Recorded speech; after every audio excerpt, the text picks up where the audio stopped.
First time ko makatikim ng ganitong klaseng luto sa pako at ang masasabi ko sa lasa ay masarap siya, lalong-lalo na yung may pulang itlog at may kamatis. Good day po sa inyong lahat dyan. Kahapon ng umaga ay meron po akong nadaanan na nagtitinda ng mga gulay at nakita ko po itong isang tali ng pako.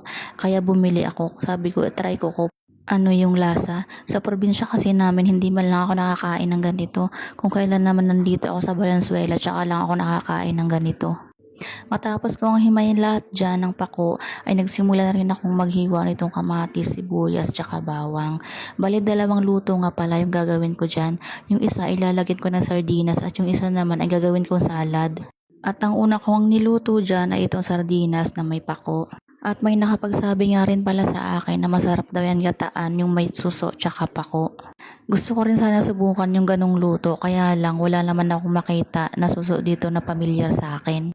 At maya-maya nga lang din po konti ay kumukulo na rin po itong aking niluluto. Naglagay na nga po pala ako dyan ng asin tsaka konting pampalasa. Konti nga lang pala yung nilagay kong tubig dyan at nung kumulo siya ay biglang dumami. Ang ine-expect ko pong lasa dyan ay mapait siya, pero nung tinikman ko po ay hindi naman po pala, masarap naman po pala siya. At sunod ko naman ginawa po dyan ay itong salad. Pinakulan ko nga po pala yan na saglit lang. At tinikman ko na rin po pala yan.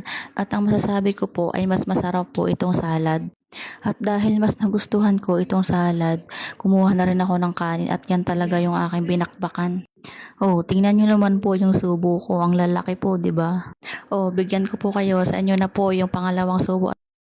Talagang nagustuhan ko po talaga siya. Sa susunod kapag nakabili ako ulit ng pako, ang itatry ko namang luto ay yung ginataan.